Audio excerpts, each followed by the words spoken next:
The Antwerp Diamond Heist. Displays of extraordinary wealth and lavish diamond jewelry have always been a huge part of our history. But when your valuables are worth millions, it can attract unwanted attention from all kinds of people. So, was it curiosity that led to the world's biggest diamond heist?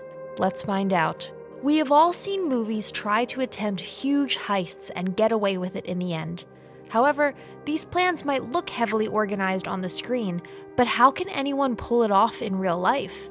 Well, you have to look at the masterminds behind the Antwerp Diamond Heist, as they will be remembered throughout history. Even the Guinness Book of Records had to step in and label it the Diamond Heist of the Century. Now, you may have heard of Antwerp, which is the diamond capital of the world, and that it plays an essential role in the international diamond trade. After the huge success and extraordinary collection of diamonds, the Antwerp Diamond Centre was established in 1973 and became the home to the world's biggest diamond mining companies. So, when over 85% of the world's rough diamonds were making their way to Antwerp, so did the clever thieves. Everyone was familiar with the high status of the Antwerp Diamond Centre as it brought in over $50 billion every other year. So, if anyone were to look for the perfect diamond, they could explore the 4 biggest markets of Antwerp, which specialized in all types of diamonds. When you're attracting audience from all over the world, you have to provide extra security measures as well. That's why the Diamond Centre has thousands of security officials surveilling the place 24/7. The officials brought in the latest forms of technology to add many more layers of security because all these jewels were worth millions. But all the high-tech protection measures such as Doppler radar, a seismic sensor, heat detectors, and a huge magnetic field wasn't enough to stop the Antwerp Diamond Heist. It really makes you think the amount of planning that was required to break into a place that's deemed impenetrable. All the movies about these heists have made one thing clear, and that's the fact that there's always an inside man involved. Because how else can you be aware of the hundreds of layers of security if you haven't seen it for yourself? When you're planning to pull off a heist of this scale, you need to have eyes everywhere, and that's exactly what the gang had in mind. It all started when Leonardo Notarbartolo came to the Diamonds Paradise in 2000 and pretended to be an importer traveling from Italy. He bought an office space in the Antwerp Diamond Centre and began his elaborate plan. At first, Notarbartolo brought a couple of small jewels with him and started to meet with the different dealers to fit right in. How could no one suspect that they were working and mingling with the soon-to-be world's biggest diamond thief? Well, that's because Notarbartolo had the perfect disguise and focused a lot on his appearance. It wasn't his first time deceiving the public, because according to him, he had successfully executed many robberies before he came to the Diamond Centre. Notarbartolo knew he had to be careful, but instead of freaking out by being surrounded by so much security, he was also quite confident. It wasn't just about the money for him, because he had realized that stealing was meant to be his calling. He said that stealing is often a study of people, because you have to understand their habits and be able to predict their actions. So, when Notarbartolo was busy studying the tactics and body language of diamond dealers, he also began to assemble his team. He gathered people with many different qualities such as lock-picking, alarm experts, safecrackers, and men who could tunnel their way out of anything. Initially, the group would have minor robberies, and he would often make his way inside workshops where he would buy a few small stones and then end up stealing the entire stock of jewels. All the jewels he would steal from Italy, he ended up selling the pieces in Antwerp. He knew that he could only rely on a few trusted buyers, so he had a list of few dealers. But no one knew that soon, one of his dealers would end up changing Notarbartolo's life forever. One day, a Jewish dealer came up to him and asked to hire him for a robbery. The dealer presented a simple agreement and said that he would pay Notarbartolo 100,000 euros for answering a simple question: can the vault inside the Antwerp Diamond Centre be robbed? Notarbartolo knew that there's no way it was possible to rob the vault because he had rented out a safety deposit box in the building to store his stash. and knew how tight the security was. But for 100,000 euros, he wouldn't mind taking a few pictures of the vault for the dealer. He took a pen with a hidden camera and entered the Diamond Centre. There were video cameras and police officers monitoring every corner of the place, even when he headed towards the main building and to the vault. There were 6 layers of security and a 3-ton steel door, and there were many alarms set up to ensure that there was no suspicious movement around the vault. As he began taking pictures of the area, he was surrounded by multiple light, heat, and motion sensors, while police officers looked out for every move.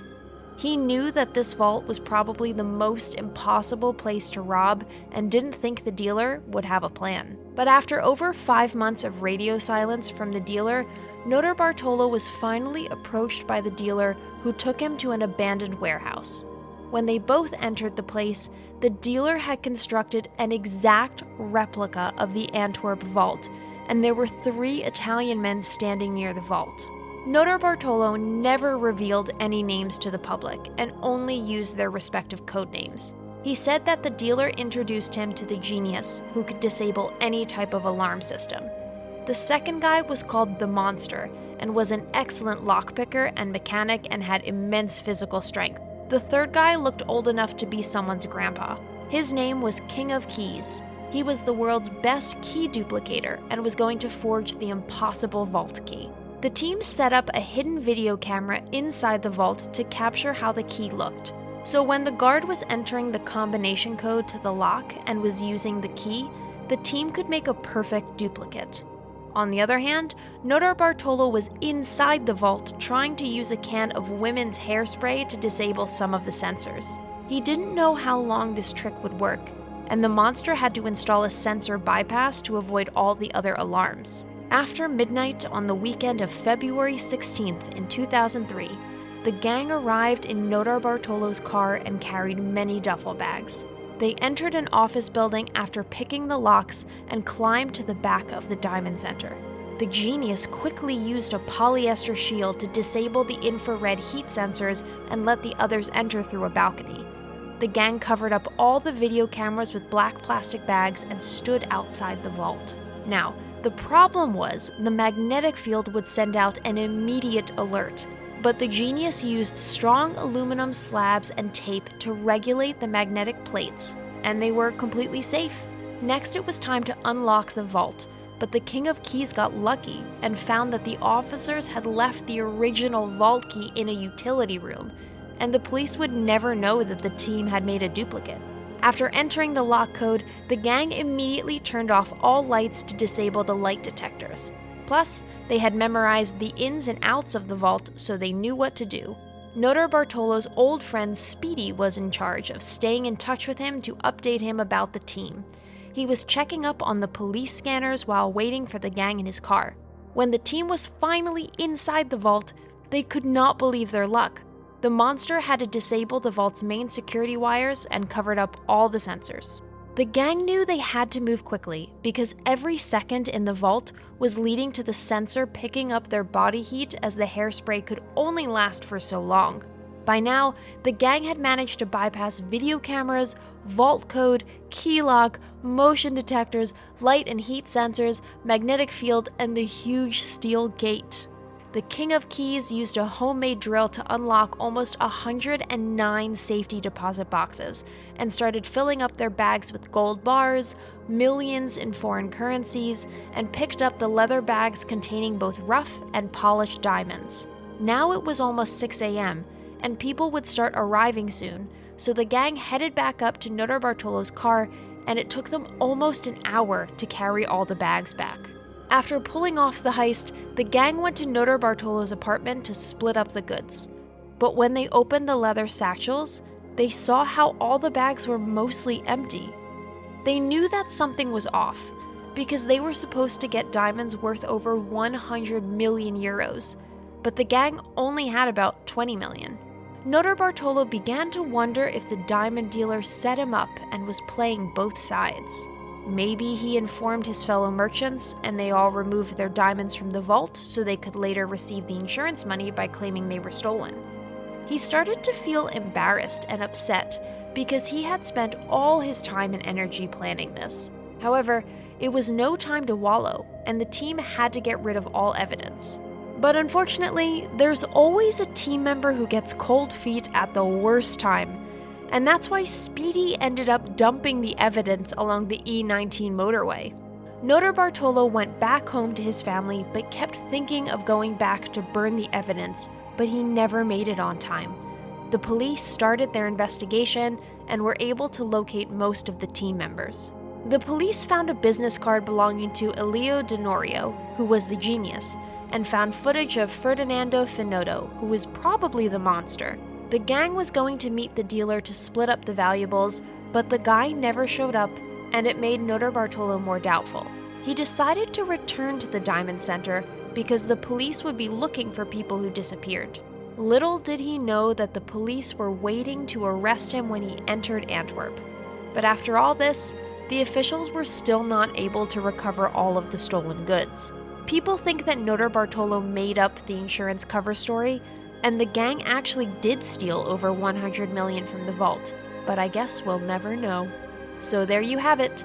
Do you think the dealer masterminded the whole scheme and cheated the group out of the loot, or was everybody in the know?